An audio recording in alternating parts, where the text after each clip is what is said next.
The film begins at an apiary, where beekeeper Teddy and his autistic cousin Don are discussing a conspiracy theory about why the bee population has been steadily dying out lately. Teddy is convinced this is the machination of large megacorporations run by actual extraterrestrials.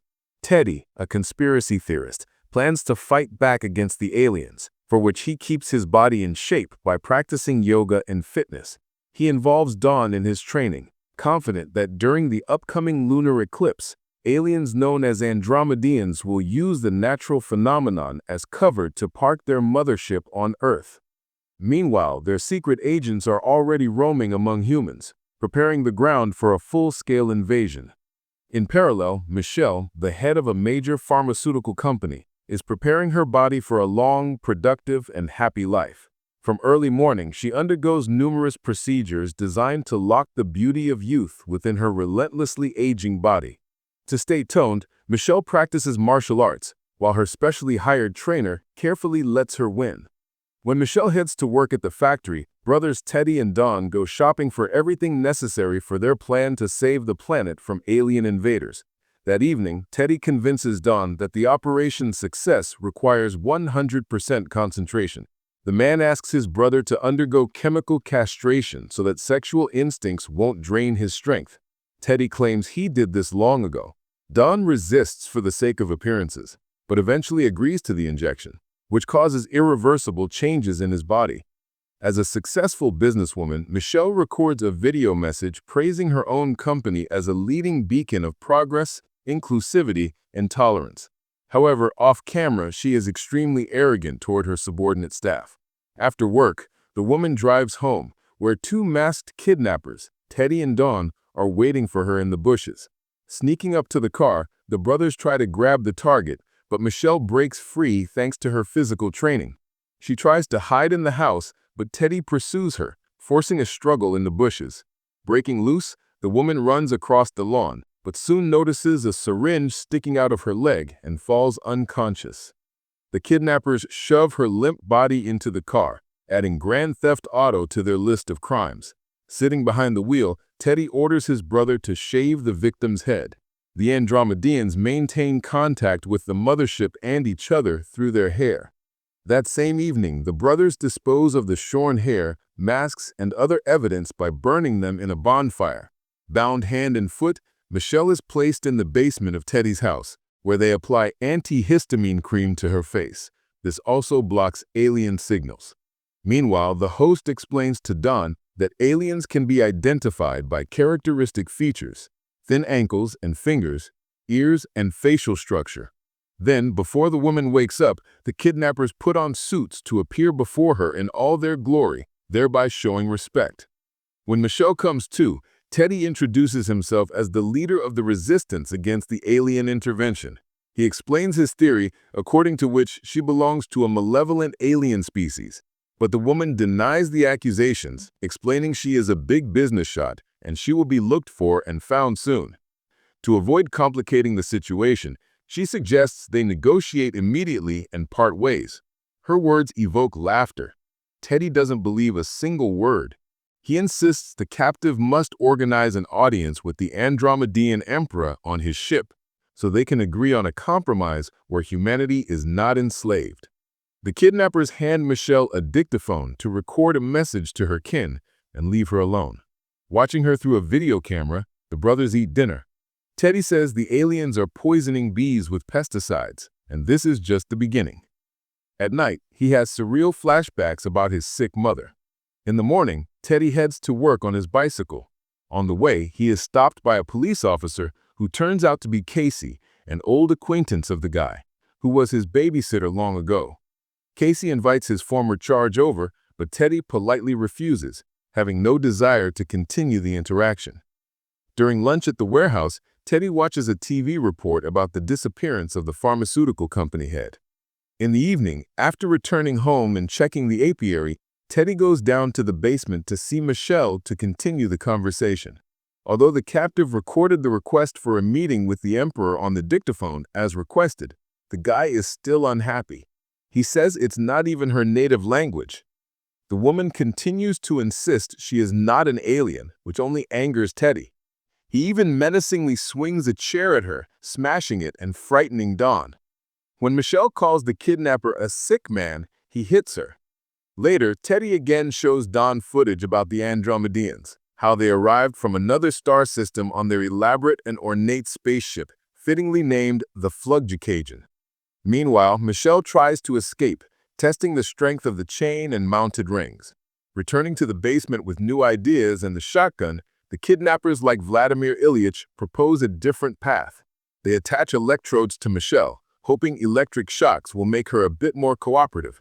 And to keep her inarticulate screams from annoying their aesthetic hearing, the men turn up the music.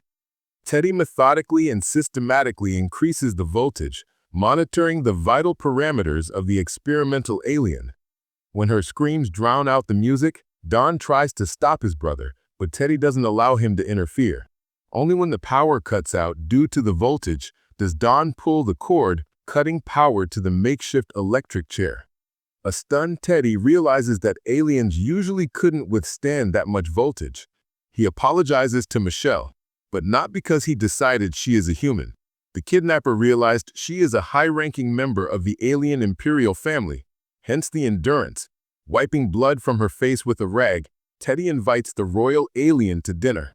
That night, the guy remembers how he met Michelle for the first time. His sick mother was enrolled in an experimental treatment course with a new drug developed by her company.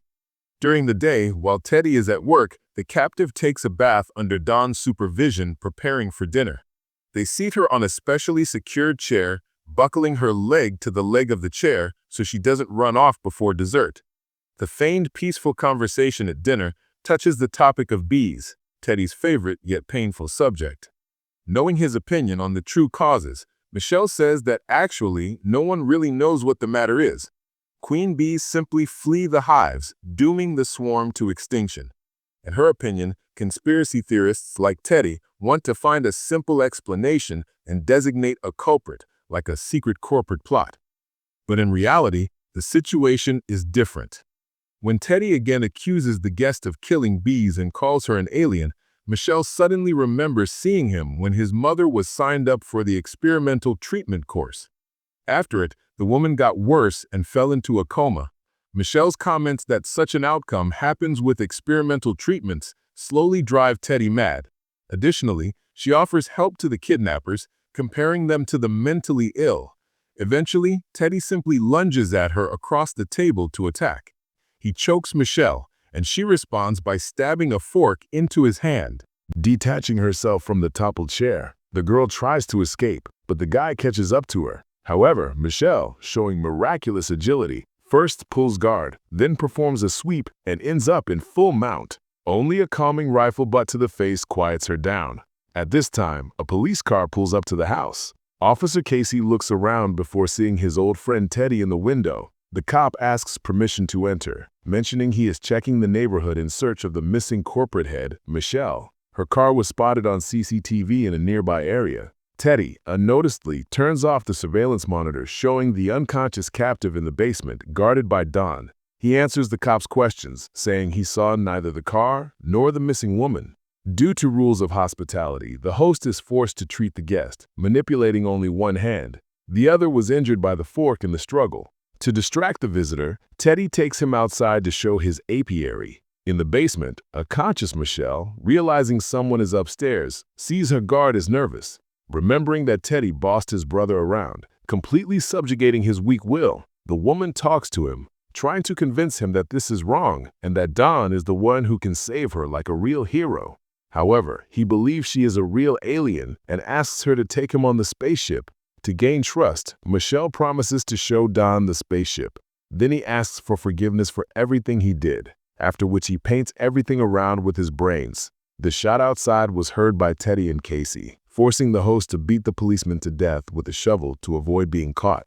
Returning to the basement, Teddy sees the captive covered in his brother's blood. He grabs the gun, accusing Michelle of brainwashing his brother. The woman swears she had nothing to do with it, but in the heat of the emotional moment, realizes she needs to change tactics urgently. She plays along with the kidnapper, confessing that she is conducting an experiment on her mother to restructure her internal organs by artificially inducing a coma with medication. To save her, It is sufficient to inject an antidote from a yellow antifreeze bottle located in her trunk. She suggests he personally verify this claim immediately. Teddy doesn't believe it, but Michelle convinces him it's true. Why would she lie if she's on a chain? Just in case, the guy knocks out the woman's kneecap with a well-aimed blow of the rifle butt to reduce mobility. Sneaking into the hospital ward, he injects the blue liquid into the IV bag and waits impatiently for his mother to wake up. However, the waiting ends with a predictable result. She dies from intravenous antifreeze without regaining consciousness.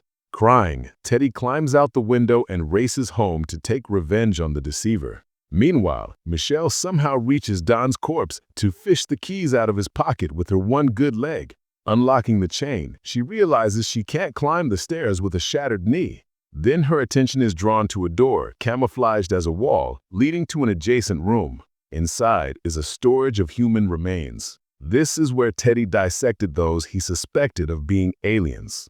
Michelle finds detailed records of his crimes and plenty of photographic evidence. When the upset and crying criminal bursts into the basement with his gun at the ready, Michelle meets him with royal dignity. Playing on the character of Teddy, crushed by the loss of relatives, the woman learns he killed 2 people. Then she tells him why aliens look like humans externally. Long ago, Andromedians arrived on Earth. Dinosaurs lived here then. However, the aliens' visit disrupted the balance in the ecosystem, leading to the extinction of dinosaurs. Striving to atone for their guilt, the guests from the stars created the first humans in their own image and likeness. Humans worshipped the Andromedians like Atlanteans, but despite this, their corrupted nature took over. Time and time again, humanity tried to destroy itself, starting wars, polluting nature. The last time, only a small handful of people managed to survive by building an ark before the Great Flood. All this time, the Andromedians tried to change humanity, make it better, eradicate the very evil from their nature. It was for this purpose, and not for enslavement, that the experiments were needed. Now the Emperor has a way to end wars and cruelty once and for all, which was scheduled for the date of the lunar eclipse. This revelation turns Teddy's entire worldview upside down, causing him to finally lose composure and sob. The time of the lunar eclipse arrives. Michelle, wearing a wig, drives up to the company factory gates with Teddy. Despite Don's corpse lying in the back seat, the woman parks as usual, after which she and the former kidnapper limp into the office. This is supposedly where teleportation to the mothership takes place. While Teddy barricades the door, Michelle takes out the calculator, the teleport control remote. As she enters the secret code and waits for a response, it turns out the guy has a homemade explosive device under his jacket. It is the threat of explosion that forces the woman to play along and allegedly organize the desired meeting with the alien emperor. Michelle orders the kamikaze to enter a closet, allegedly a disguised teleportation booth. When he closes the door, she starts a countdown, after which an explosion rings out. Michelle wakes up in an ambulance. Emergency services are working near the factory where the explosion occurred. She abruptly breaks away from the doctors and runs off to return to the scene on foot. She sneaks inside, trying not to get caught by police. She's interested in her own office. Michelle retrieves the calculator and locks herself in the mangled closet, stained a blood-red color by Teddy's remains. In the next moment, she climbs out of the goo onto the Andromedian spaceship. The teleport worked. In space, it turns out that Michelle is actually one of the members of the Imperial family. She reports on everything that happened, including the loss of hair for communication. After which the Council, on her suggestion, concludes that the experiment with Earthlings has failed. When the Andromedians leave the Council chamber, Michelle leans over a flat copy of Earth covered by a soap bubble of atmosphere. With a sad look, the woman pops this shell. On the planet, all humans suddenly drop dead, wherever they were, on beaches, at school, in museums, on the roads, everywhere. Only animals left without supervision survived. Dogs, cats, and even bees. That is where the film ends.